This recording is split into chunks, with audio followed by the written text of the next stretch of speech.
you might remember waking up on the morning of October the 7th, 2023, and being as horrified as I was to watch the scenes unfold there.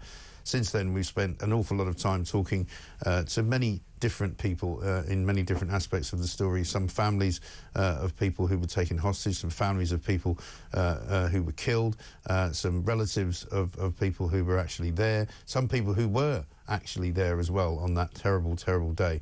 And we've also spoken to many politicians, both in Israel and elsewhere. Let's talk now to Heidi Bachram, who has relatives involved in all of this. Her husband's cousin was kidnapped after his daughter was murdered by Hamas, and she hasn't heard anything official about his release up to now.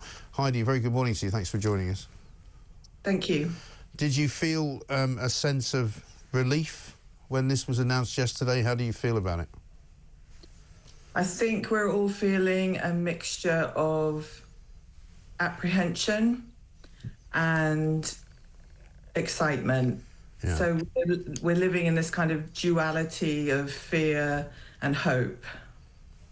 Yes, because of course there are so many moving parts to anything like this. I mean, obviously we saw people celebrating in Tel Aviv yesterday. We also saw people celebrating in Gaza. But until, I suppose, the day comes when the hostages, if they are alive, still are able to walk out of the hell that they've been in and go back to see their loved ones, we won't really know, will we? No, I mean, we've been here before a few times where deals have gotten... You know, we've heard lots of positive messaging coming out of different administrations, and then it's all gone haywire at the end. But this feels a lot closer to a final deal. So we feel more confident about this than we have about any other ones that have come before. But we're not dealing with a very stable situation, so any number of things could go wrong. And until we see those hostages in the cars on the way home, then we're not really relaxing at all. No, of course. And when was the last time you heard anything at all about your husband's cousin? So last January, they released one of the Hamas propaganda videos where they play games, psychological games, and he was in one of those videos along with 3 other hostages that were killed. Right. And Hamas said that he had been killed.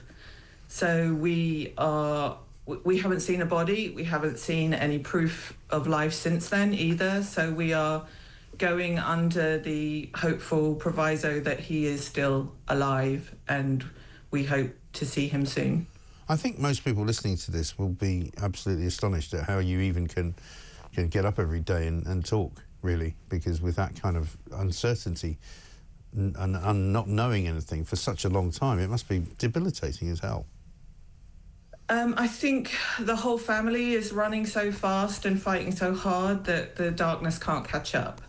So his wife, Gali, has been a complete lioness this whole horrible period. And in fact, 2 days ago, she was on the Israeli television sending a message to Sahi and saying, we're strong, your family's strong, they're here, they're waiting for you, and whatever comes, we will heal and we will stay strong. And are you in touch with anyone in the Israeli government or on that side of the conversation to find out when you might be able to get some news?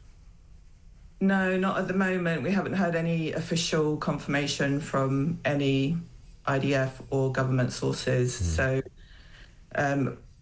what we're seeing is a list that was leaked a little while ago, and it was the original list of humanitarian hostages from last July that the Israeli government submitted to that previous process. So Sahi is on that list.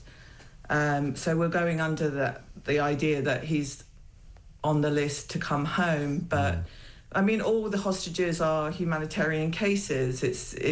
They've been there for over a year. They're in terrible conditions. We know from some of the stories of the executed hostages a few months ago, including Hershgolbo, Poland, that they were terribly treated. They were starved. half their body weight. So we know that they're all in terrible situations, and they all are humanitarian cases, so they all should be coming home. Yeah. And do you think much of this is happening now because Donald Trump's coming into the White House on Monday? I mean, I think that's had a massive influence on things, and it's focused minds. And I think, we've seen the outcome of that. Yeah, I think so. I think there can't be any doubt about that. Heidi, thank you so much for talking to us, and we wish you well for the weekend, and hopefully some good news comes your way, one way or the other.